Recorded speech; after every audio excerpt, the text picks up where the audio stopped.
Você pode omitir o que para estabelecer essa coesão? Pode ser o sujeito da oração, pode ser o verbo, pode ser o que vem após o verbo, complemento dele ou não, mas que vem após o verbo, e pode ser uma oração, até da oração. Bom, agora vamos tratar da coesão por zeugma. Bom, primeiro, o que é zeugma, né? Que palavrão é esse?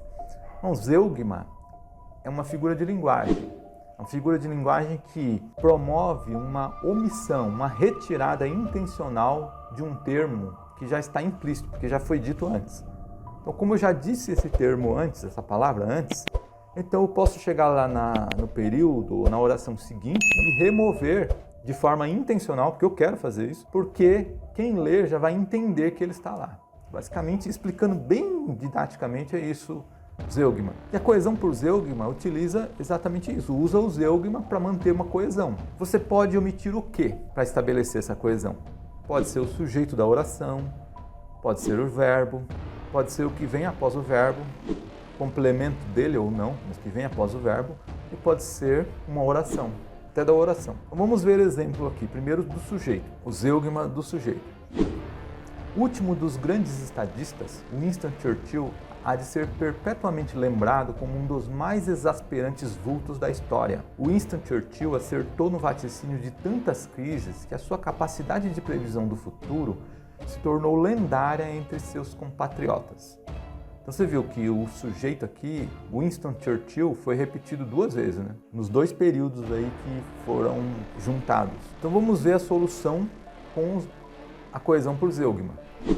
O último dos grandes estadistas, Winston Churchill, há de ser perpetuamente lembrado como um dos mais exasperantes vultos da história. Acertou no vaticínio de tantas crises que a sua capacidade de previsão do futuro se tornou lendária entre os seus compatriotas. Então você viu como a coesão por zeugma é uma das mais fáceis, porque é só retirar, desde que você se certifique que o termo está pressuposto ali. Quando começa o segundo período aqui deste exemplo, acertou no vaticínio de tantas crises, eu já pressuponho que está se falando do mesmo sujeito, que é o Winston Churchill. Você viu como a definição que eu dei para a coesão, ela está bem clara aqui nesse exemplo, né? Que o sentido ele começa num período ou numa oração e continua pela coesão no período seguinte ou na oração seguinte. A continuação aqui, ó, acertou no vaticínio de tantas crises. Quem acertou? Eu preciso da informação que está no período anterior para saber de quem está se falando, que é do Winston Churchill. Só que nós fazemos isso tão rápido, porque o Winston Churchill ainda está fresco na cabeça de quem leu o período anterior. Então ele não precisa voltar lá para ver que é dele que está se falando. Mas se não tivesse, era só ele voltar e ele ia ver que está se falando dele. Então é basicamente isso, a continuidade do sentido pela coesão.